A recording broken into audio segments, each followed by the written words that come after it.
St. Paul tells us, brothers and sisters, you know the hour. It is time for you to wake up.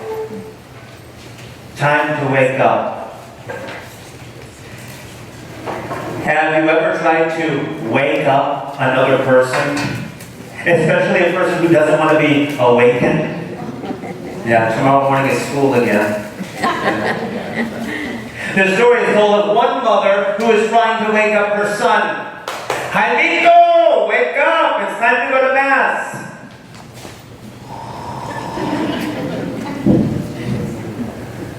Jaimito, come on, it's time to go to Mass. Let's go, let's go, let's go. Oh, do I have to go to Mass? You know where this story is going? Have you had stories like this happen in your home? Right? A few minutes later, Mom comes back. Jaimito, I said get up, let's go, it's time to go to Mass. Jaimito says, give me one good reason, Mom. Give me one good reason why I have to go to Mass today. And what did she say? Because you're the priest and the people are waiting for you. Wake up. Brothers and sisters, today's readings are telling us to wake up. To wake up. There are enough people who pass this world engaged in so many things that they're really blinded to what's going on around them, especially during this holiday season. Can you think of any of the things that you need to do between now and Christmas? Right? I need to decorate the house. I need to get out Christmas cards. I need to go shopping for gifts and get those out. I need to do this. I need to get ready to entertain and do that. There are so many details that it's probably easy for us to be distracted from the reason for the season. And who is the reason for the season? Jesus. Which is why St. Paul tells us in today's second reading, wake up! Wake up! During Advent, we celebrate Christ's three comings. Follow me now. Christ's three comings. When did Christ come for the first time? Christ came for the first time 2,000 years ago in that manger scene, right? That's what we celebrate at Christmas, that Christ came 2,000 years ago into this world. But I said three comings. What are the other two comings? At Mass we say, Christ has died, Christ is risen, Christ what? Will come again. When? At the end of time. The apocalypse, we sometimes call it, the Perusia, fancy words I know, simply meaning when Christ comes back to this earth. When Christ comes back to this earth. Christ came once 2,000 years ago, and since the beginning of the Christian religion, Christians have believed that Christ is coming back. That's the second coming. But what's this third coming? Christ came 2,000 years ago, Christ is going to come again at the end of time. The third coming of Christ is when? Wake up! Christ is coming today. Christ is coming today to us in the sacraments of the church that we celebrate, in His Word and in this Eucharist and His body and blood. Christ is also coming. I know, sit down for this one. Christ is coming in that person beside you too. Right? That person you may have awakened beside, that person who is sitting beside you, in front of you, behind you, Christ is in that person too. Did we all get a jingle bell as we came into the church? Did we all get a jingle bell? Yeah.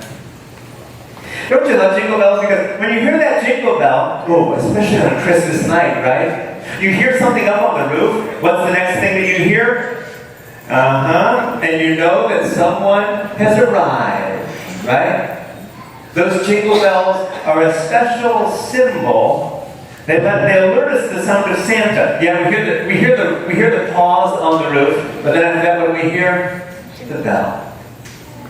We hear the bells. Santa is here. Oh, and we wake up suddenly, right? You don't have to yell at us to wake us up at that moment. We're up.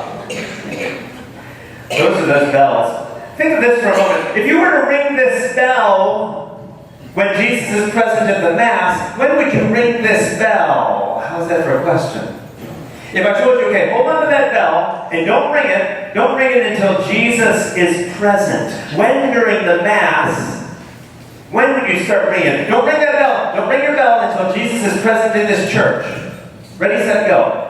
How long are we going to wait to ring that bell?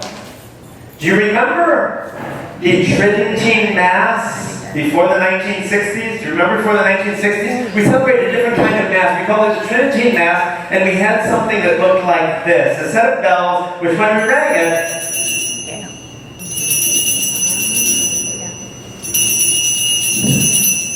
that was not a signal to the paleteros outside. In the Tridentine Mass that we no longer celebrate, we stopped Trinity Mass in the 1960s. But in the Trinity Mass, why did we ring those bells? It was so that people would wake up. Seriously now. The Mass was in Latin. I know many of us are not old enough to remember this. The Mass was in Latin. The priest had us back to us speaking in Latin. And there came a point in the Mass when he raised the body of Christ over his head so that we could see it. And so someone rang the bells so that we take a break from praying our rosary or playing our handheld devices. Oh, we didn't have those back then, right? So we take a break from whatever we were doing to see the body of Christ. Do you remember those days? That's why we have the bells. Do you know why we no longer have the bells? Because Jesus isn't just present in that moment. Follow me now. We rang the bells as a way to say, wake up, Jesus is here. But I got news for you. Jesus is here not just when Father Jayme raises the host. Jesus is here in this church from the first moment that someone walks into this church. You follow me? If we were to ring these bells in church when Jesus is in this church, we'd be ringing them all day long. Christ is here. Christ came 2,000 years ago in that stable in Bethlehem. Christ will come again at the end of time, but there's a third coming that we celebrate, that Christ is here today. In the presence of that person beside you. In the word that we just heard proclaimed. In the presence of the priest. And also in the body and blood of Christ. Christ is present. Wake up and see that. Brothers and sisters, if we were really to open our eyes and realize that Christ is present in our brothers and sisters, there are two things that we do differently. St. Paul tells us in today's first reading, in today's second reading, that if we really were, then we would put on the armor of light and we would walk in the light of God. If you really believe that Jesus is in your brothers and sisters, not only would you be ringing bells all day in their presence, right? Oh, is Jesus in the church yet? Oh, Jesus is here. Right? We'd be ringing the bells for a whole hour.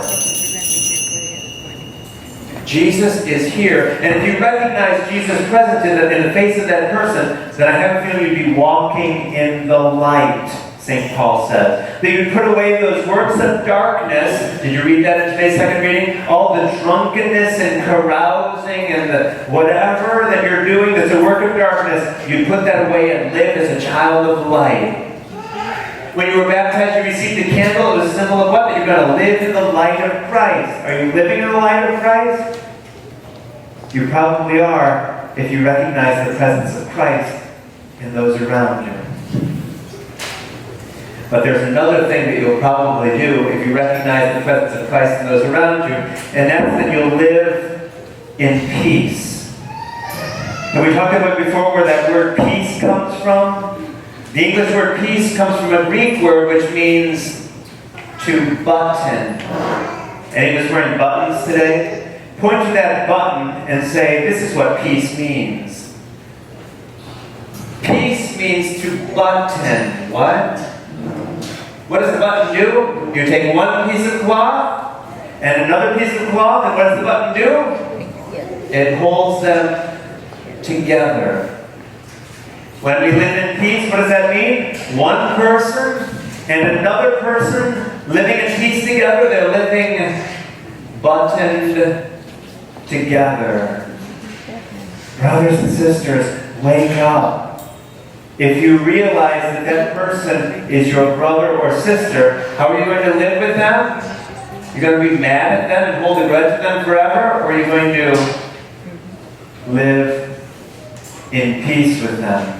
Isaiah, in today's first reading, has a great vision in which he says that all of the nations are going to live in peace with one another. Imagine that for a moment. All people on earth, when the Lord's day comes, everyone on earth, we're all going to live in peace together.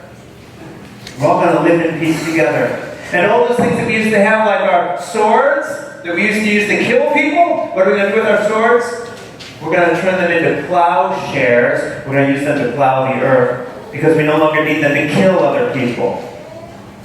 Imagine for a moment if you were to take those words that you've used to poke at other people and use those words in different ways to bring healing. Wow, wouldn't that be something? Isaiah says those spears that we used to use to protect our cities and to kill people as well. What are we going to do with those spears? Well, we're not going to need them to kill people anymore, so we're just gonna use them to cut the fruit out of the trees now. Wow. Imagine for a moment the way that you use your energy and your time to try to hurt other people. Imagine if we were to use our time and energy in different ways. Brothers and sisters, wake up. If you really recognize the presence of Christ, not just when Father Jayme holds up the host of the wine, but in the faces of every person here, how would you live differently? You'd probably be a child of the light, and you'd probably be living in peace.